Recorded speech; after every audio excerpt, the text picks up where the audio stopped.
Are you serious? Are you serious? Guys, prophecy absolutely being fulfilled today. Absolutely a powerful, powerful prophecy about Lebanon. I want to share that with you. I've been doing some research on that, and I've been thinking about the fact that when does this happen? What could spark this moment?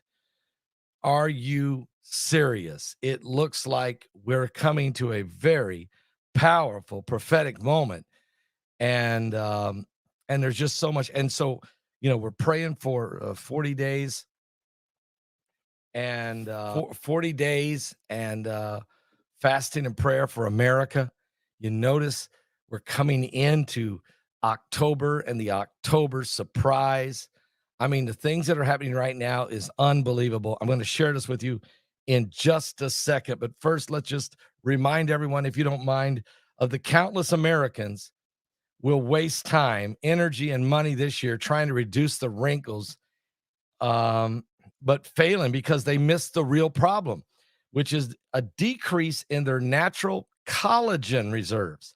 And let me explain. Scientists have found that after the age 20, your body produces about 12% less collagen each decade, even. So if you experience an excess of sagging skin or wrinkles for your age, you may just need to get some collagen. You may be collagen deficient. Plus, knowing you should supplement collagen isn't enough. You got to know what kind of collagen. What is the healthiest? What is the best for your body? What is the quality source of the collagen? This is why I'm bringing it back, guys. Ageless Multi-Collagen by BioTrust.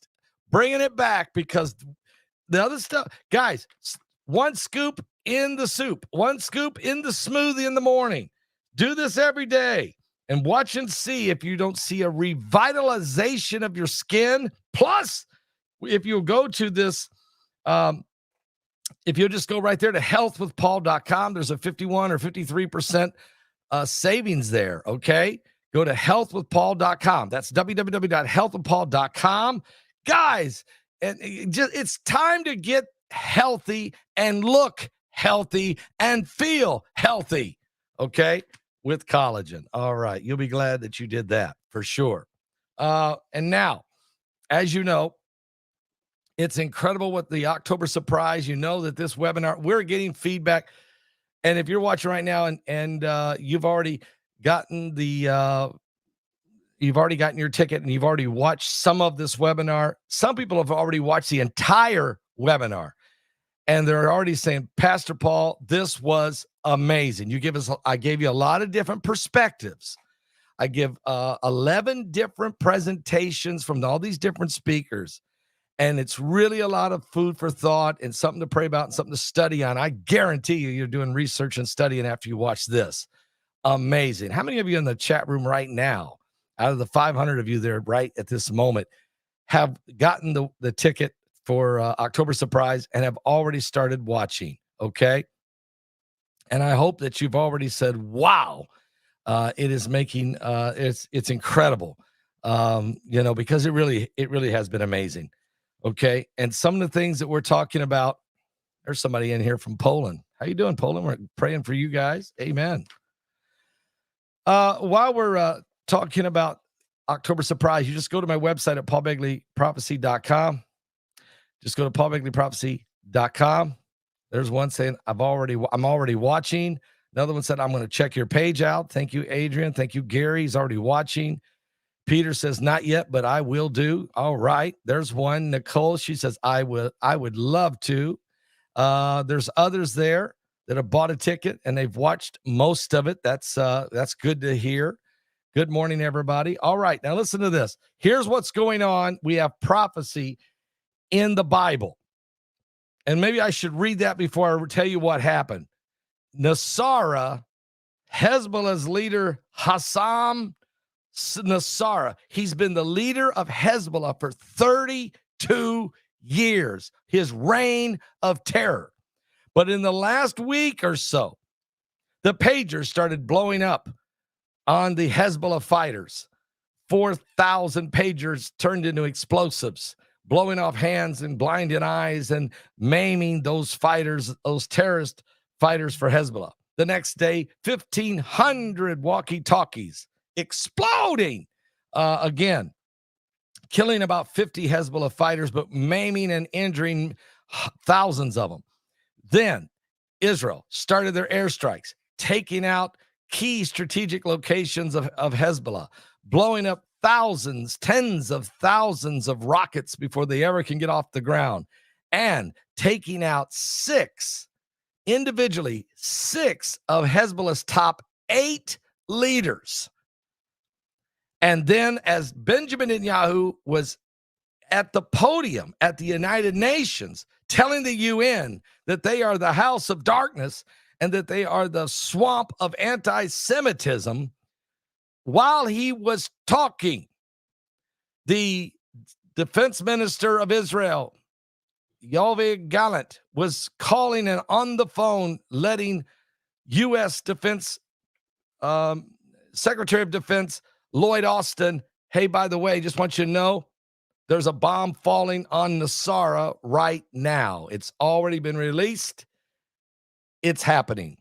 And while Netanyahu was still speaking, behind me, one of the largest explosion, bunker-busting, destructive bombs ever fell there on the headquarters of this hidden headquarters of Hezbollah there, right in among the city of Beirut, killing the man who's led Hezbollah since 1992, a man who's been the reign of death on many Jews, firing literally 10,000 rockets at Israel in the last year since October 7th. And so let me just, before I read and tell you more about all that, listen to this prophecy. If you have a Bible, you can go to the book of Zechariah, which is, boy, I tell you, there's so much in Zechariah now that's happening. It's unbelievable. So he's dead? Yes, he is dead. It's been confirmed. Hezbollah has confirmed about 90 minutes ago, but Hezbollah has confirmed that their leader, they found his body. He is dead. It's confirmed by Hezbollah. It is confirmed by Israel. Now, check this out. In Zechariah chapter 11, verse 1, listen, open thy doors, O Lebanon, that the fire may devour thy cedars. Howl, fir tree, for the cedar is fallen, because the mighty are spoiled. Howl, O ye oaks of Bashan, for the forest of the vintage is come down. There is a voice of the howling of the shepherds, for their glory is spoiled. A voice of the roaring of young lions, for the pride of Jordan is spoiled.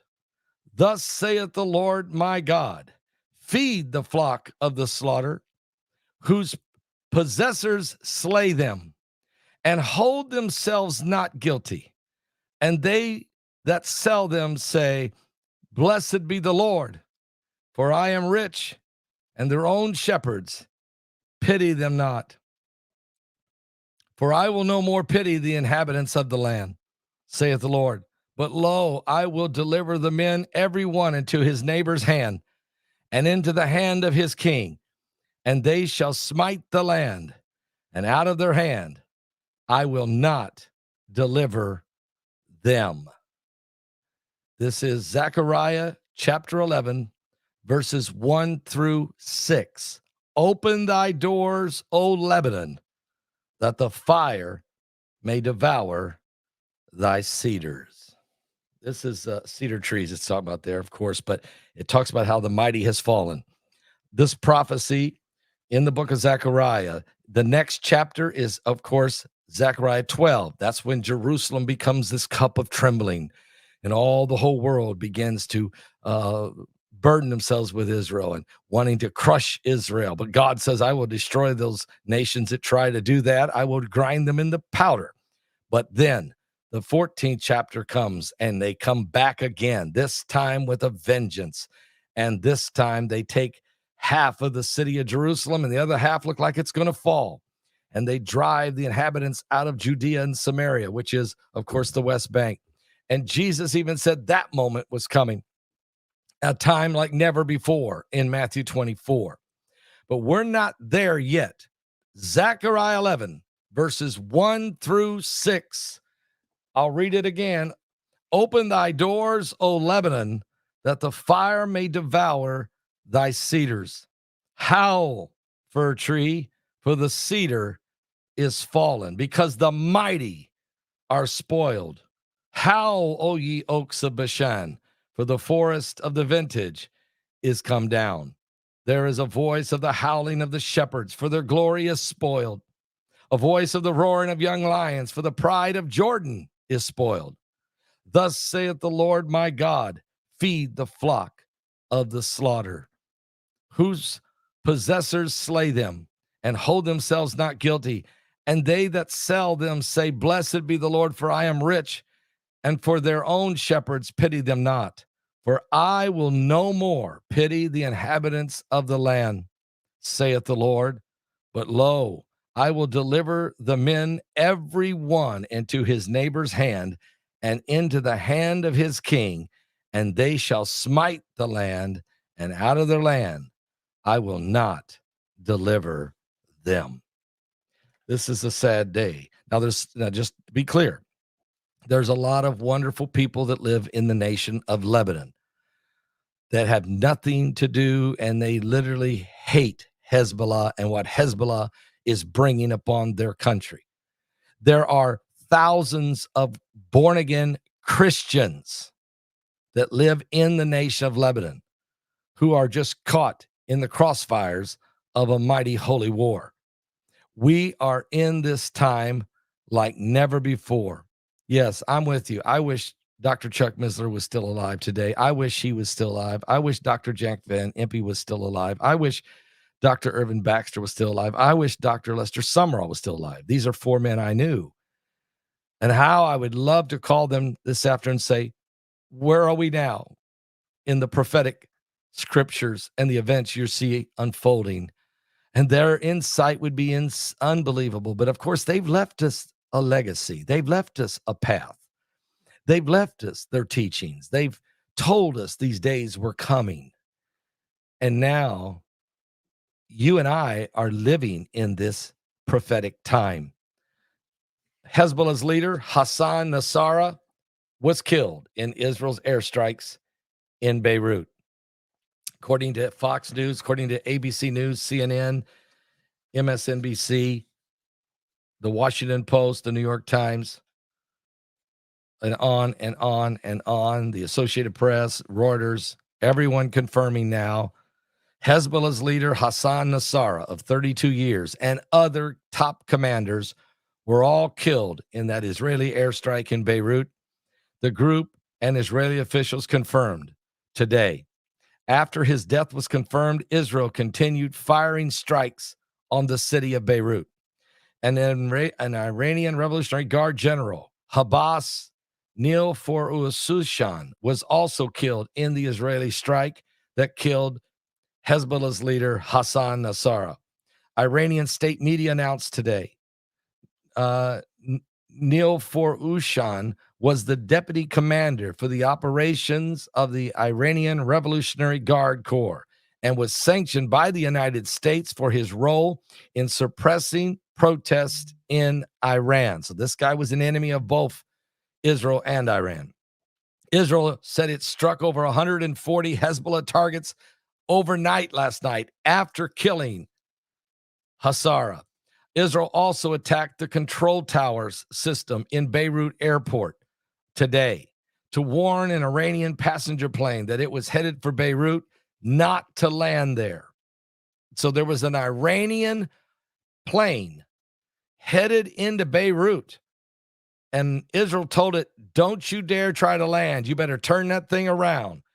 And then Israel destroyed the tower, the control tower at the Beirut airport. A senior official at the Lebanon Ministry of Transportation confirmed to ABC News and other media outlets that the Lebanese Minister of Transportation then told the plane not to enter Lebanese airspace.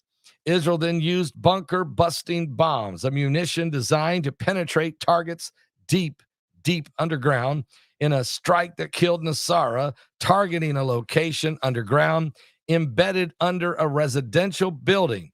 They always hide under the residence of people. They use these innocent people who, a lot of which don't even know that there's an underground headquarters deep underneath their feet. Don't even know it. So this underground embedded under this residential building there in Beirut. According to Israeli officials familiar with the strike, Israel said the strike was conducted while the group's senior chain of command were operating from their headquarters. Hassan Nasrallah, the leader of Hezbollah, the terrorist organization, and one of its original founders from the 1980s, who became their leader in 1992.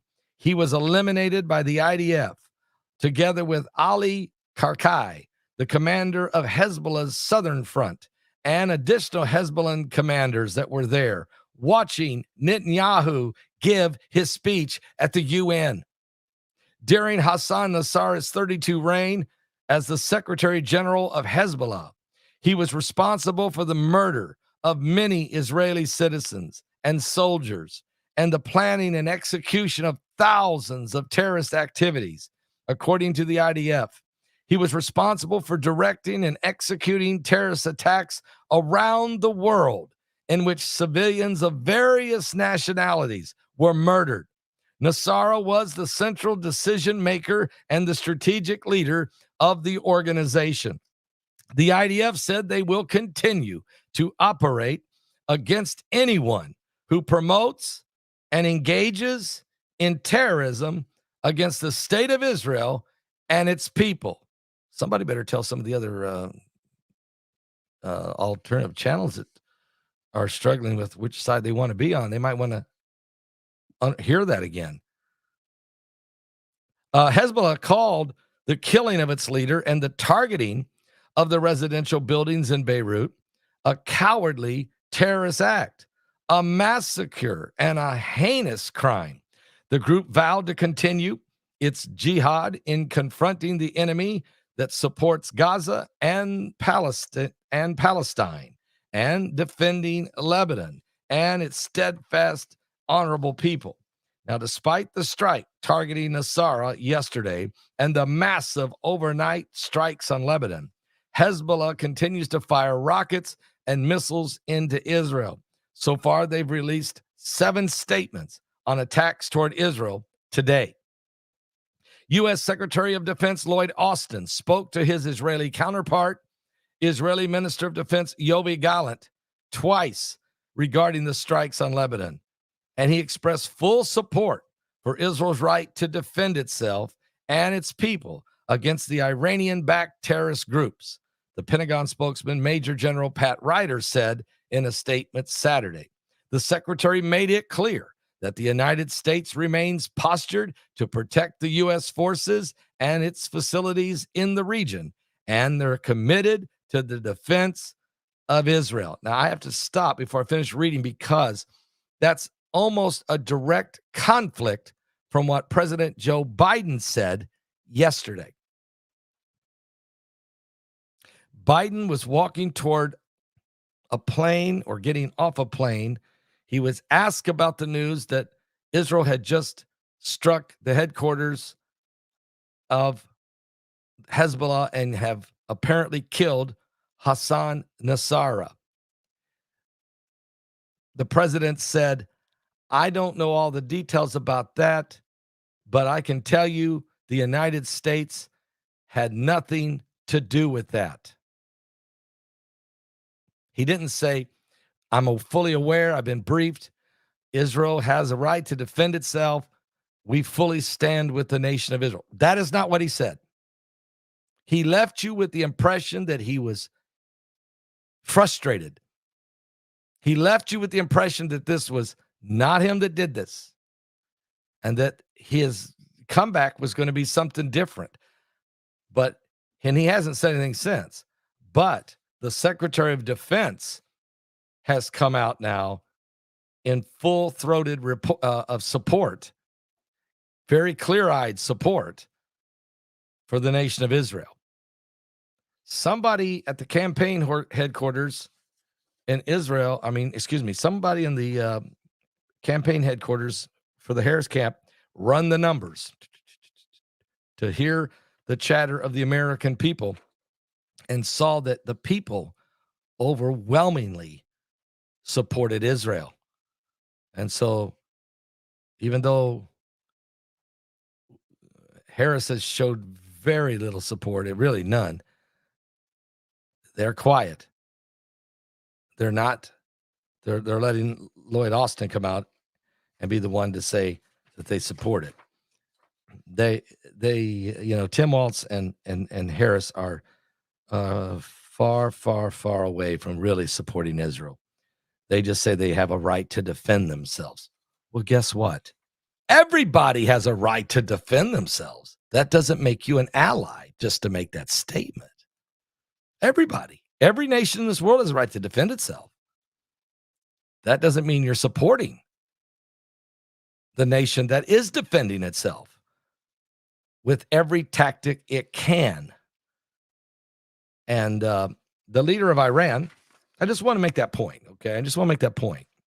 Because I think in a lot of times the media is so good at putting the articles together, but then they forget to bring in the fact that Biden was very distraught that this happened and wanted to make sure U.S. wasn't involved in this at all. But then today, after they run the numbers and see how the people really feel, they send out Lloyd Austin to be sure that we're standing with them. Now, I want to finish reading this because it says the leader of Iran, the Ayatollah Ali Khamenei, he released a statement that didn't comment on the death of Nasrallah, but insisted that the resistance will not be destroyed. The fate of the region, he said, will be decided by the resistance forces, and at the head of them is Hezbollah, he said. Well, if the head of the resistance is Hezbollah, the head of the resistance is dead. It's been an incredible 7 days. It's been an incredible 10 days, whatever it's been, since the pagers started blowing up. It has been because the night before the pagers blew up, Netanyahu said the war has shifted.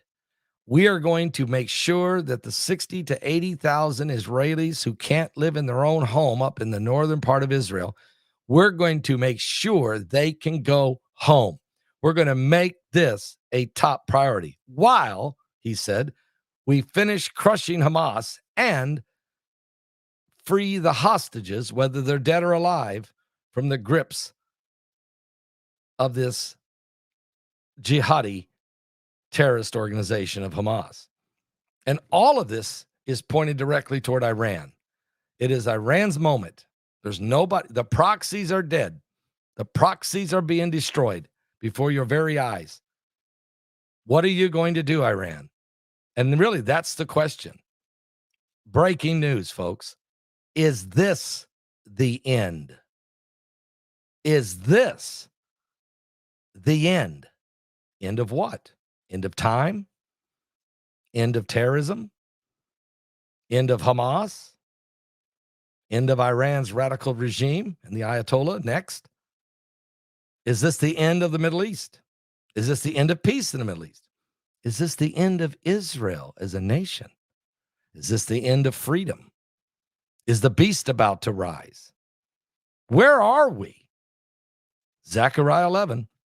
We know we're here. Open your doors, Lebanon, because the fire.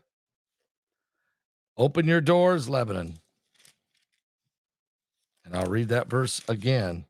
Open your doors, open thy doors, O Lebanon, that the fire may devour thy cedars.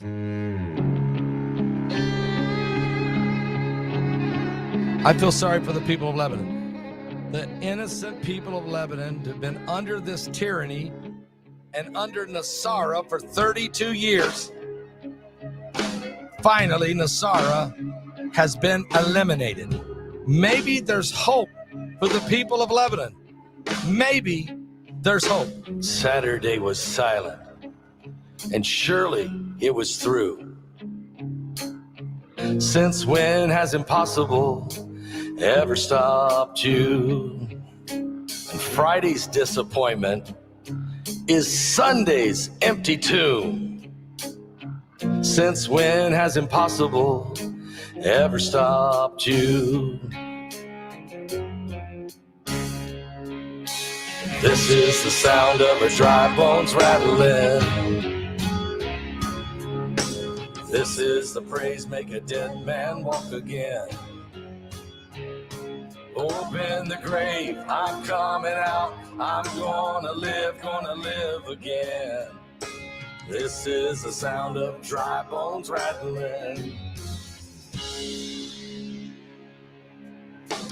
Pentecostal fire, stirring something new. You're not gonna run out of miracles anytime soon. Your resurrection power, it runs in my veins too. Just a little more. I believe there's another Very important. here in this room. This is the sound of dry bones rattling. David Scott is right. This is the praise make a dead man walk again. Open the grave, I'm coming out. I'm gonna live again. This is the sound of dry bones rattling.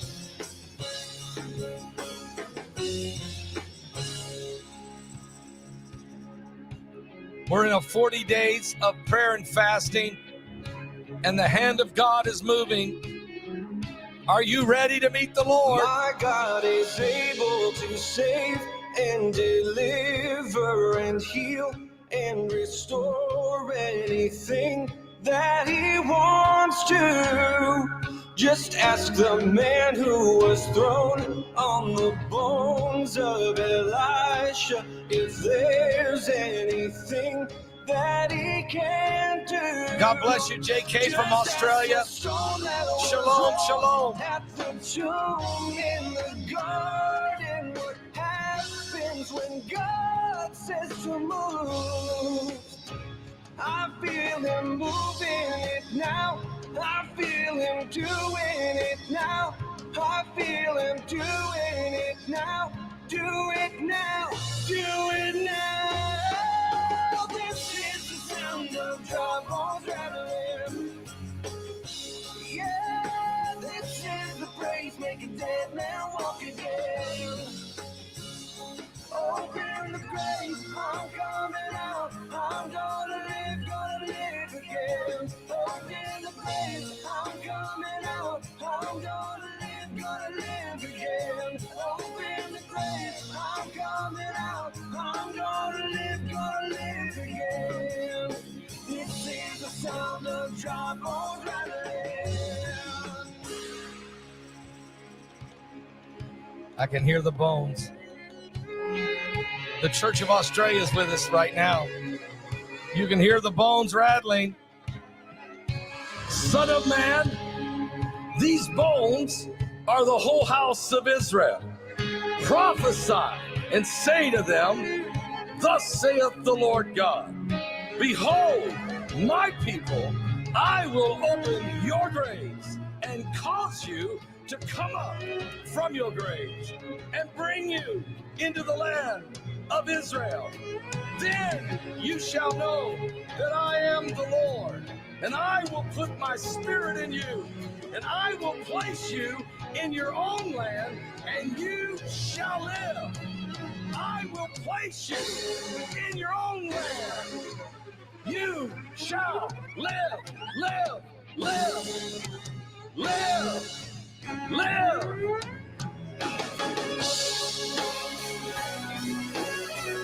Yes, they were. Digital revolution, you're right. Great question, and I will answer it. Yes, they were.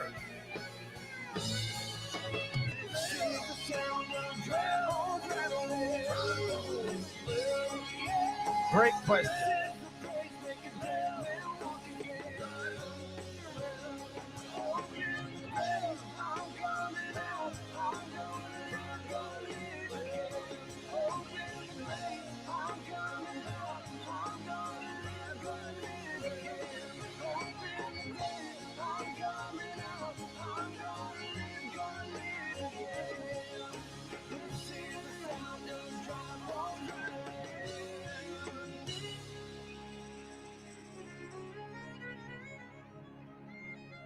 The Dry Bones. That's on my album, Harmonize and Prophesy. It's one of the greatest collaborations to make a song we've ever done.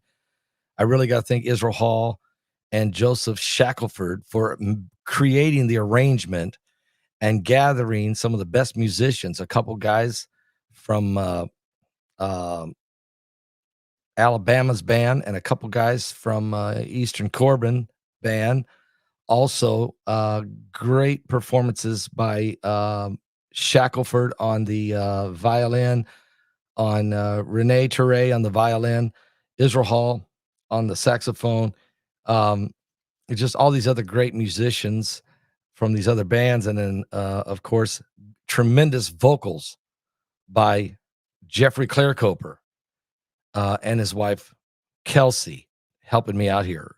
And collectively, that song. And when Heidi requested me, she said to me, I want you to put that song on your album. I said, honey, that is so do you understand how difficult this song is? This is an incredible song. And this is going to be difficult to pull together. Now there's 11 different musicians in this, and the musicians and singers. I mean, even the guy named Gabriel, who was the cello. I mean, it's just incredible.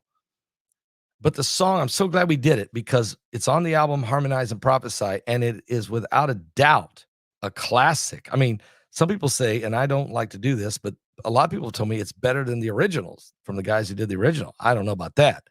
But we even changed the prophecy because Stephen Furek, who's a great pastor, in the originals when it was recorded, he does a prophecy, which is a truthful prophecy about the resurrection from the grave as a part of the shadow of the dry bones, which is correct. And then, so what I did was take the Old Testament prophecy of the rebirth of Israel as a nation from the dry bones, which is correct because both are correct. The former and the latter are both correct. So we thought we would do that to this version, and it was amazing. It does hit home. Now, there was a question says, was there peace and safety before this massive destruction in Lebanon? And the answer is yes, they were crying peace and safety. Matter of fact, it was President Joe Biden who had came out and said, it looks like we've got a 21-day ceasefire. We've got a deal together, it looks like, between Israel and Hezbollah. It looks like it's, and he was proud of it, and they were and he was, championing it. And Netanyahu the next day said, oh no, that same day even, he said, no, we're not even, I don't know. We're not even close. We did not agree to this. No. And then Netanyahu walked up onto the stage, gave his commanding speech in front of the United Nations, which he called them called the UN the house of darkness and the swamp of anti-Semitism, and how he said that Hezbollah would have to be stopped, and the Iranians and Hamas and all those that come against Israel. And as he was speaking, they were dropping the bomb on this man, Hassan Nasrallah, the head of Hezbollah. So they were saying peace and safety, peace, a ceasefire. And Israel was saying, no, we haven't agreed to that at all. It was being proclaimed, but it's not. It was not peace and safety, folks. It was sudden destruction. I hope this broadcast clarifies that when the Bible makes a promise in the word in Zechariah 11, when it tells you, oh, open the doors, O ye Lebanon, and let the fire come in.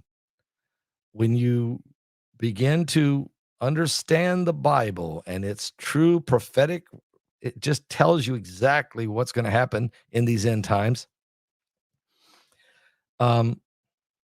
It's so unbelievably amazing to me, and yet there are so many who refuse to even look at the end times through the prism of Scripture, through my biblical view, and that is the mistake. anyone that tries to live in this end time world without following the light of Jesus Christ and looking at things from a biblical perspective is destined to be doomed. I want to read to you from my book, Revelation 9:11, just a little bit before we finish, because it's called God's Prophetic Timing. What's next? Now, this is chapter 13. It starts by saying, it is the hope of the second coming of Christ that thrills me every day of my life. I know that he's coming again, and I know that he's going to set up a kingdom on which there will be no end. Who said that? Billy Graham. And while we're living during the final moments of God's prophecies and prophetic countdown, a time when the shakings are intensifying, I, Paul Begley, have been asking God what we can do. We can't stop biblical prophecies from unfolding, but we can repent of our sins, turn to him, and pray for our brothers and sisters around the world who are suffering in various ways, whether they are victims of sex trafficking or casualties of war. At Billy Graham's funeral back in 2018, Jim Baker was there. He asked Billy Graham's son, Franklin Graham, what he thought about his father's death and what it meant prophetically. It's about to be released, Baker recalls. Franklin telling him, the demons of hell are about to be unleashed upon the earth.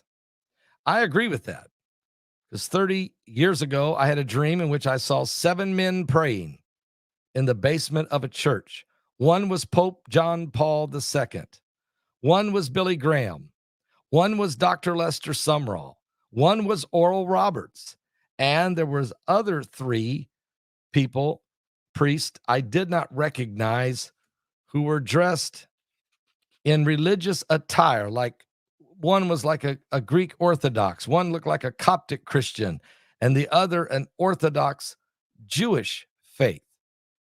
And as I was watching, one by one, they began falling over dead.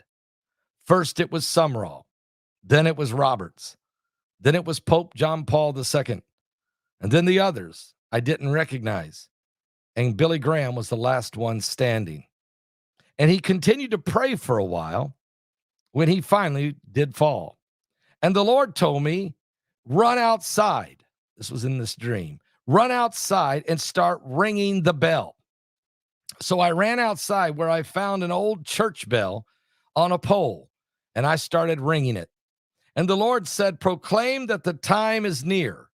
Proclaim that the time is near. It's been several years now since Billy Graham died. It's actually been 6. And what's happening around the world is so prophetic. It's a prophetic sense is incredible. The events foretold in the book of Revelation are about to come to pass. And as I mentioned earlier, in 2015, I had the privilege of interviewing Dr. Chuck Missler on my YouTube channel.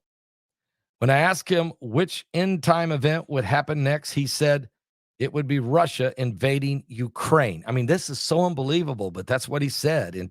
And he told me that in October of 2015.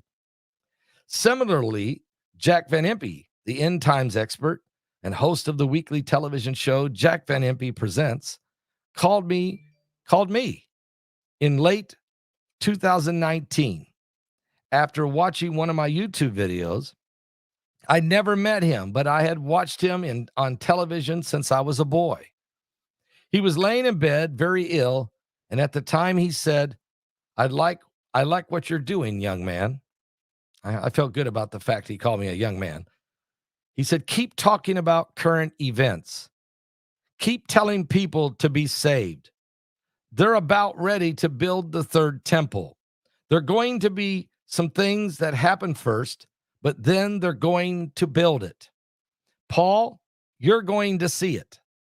He concluded, I want to see it, and I hope God lets me live, but I don't think he will. And folks, 6 weeks later after that phone call, Dr. Jack Van Impe died. And around that time, I had lunch with Dr. Irvin Baxter. It was in November of 2019. He was host of the internationally syndicated biblical prophecy television program called The End of the Age. It would turn out to be our final meeting. We talked for 3 hours about the Bible and the second coming And Baxter had long believed that he would be part of a move of God in Jerusalem. But he said, if I don't make it, Paul, you will. I need your help. I said, Lord willing, if I'm still above ground, I'll help. Baxter invited me to go with him to his office in downtown Jerusalem, which he has a view of the Dome of the Rock and the Temple Mount. He said, I plan on sitting at my desk and watching them build the third temple.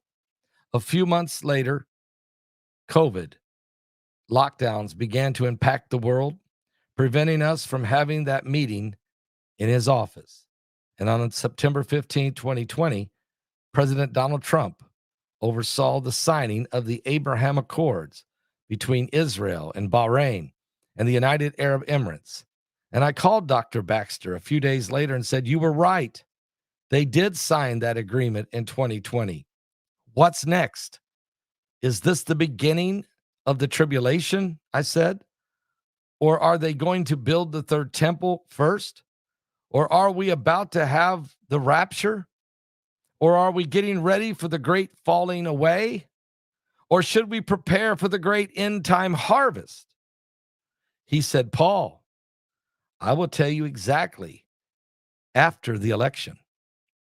Dr. Irvin Baxter died November 3rd, 2020, the day of the presidential election. Shortly before he was scheduled to come on my show to answer those questions. God's timing is his timing, not our timing. We just have to be ready. If you haven't got a copy of this book, I mean, it is critically, look, it's my life's work. It's critical. It took 2 years to write it with Troy Anderson. We co-authored together. Troy, of course, has written 6 number one bestsellers. This one became a number one bestseller. It's one of the 6.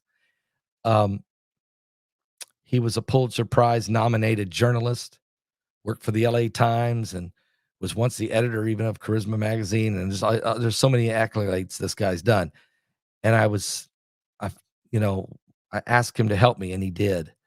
And I'm going to say, this will change your life. And I even have the plan of salvation in this book for, if you need to give this book to people who are not even saved, they'll read it. Sinners, people who are not saved still want to know about Revelation. They want to know.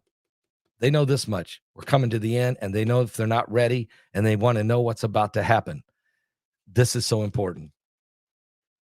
I want you to give your life to Jesus Christ, folks. Don't be left behind, whatever you do. This is our moment. The prophecies are coming to pass. Things we never dreamed we would be seeing and hearing about and watching are being revealed. That's what the apocalypse means. The great revealing, the unveiling, the revelation of Jesus Christ. I'll be back with more current world events. Pray for me tonight because the Sumter County, Florida Republican Party has rented a large room, a very large room, in which they're invited leaders from the community to come and pray. And they've asked me to be the keynote speaker at the end and then to give the final closing prayer before the Republican Party and the citizens here of Sumter County, Florida. And I consider it a great honor.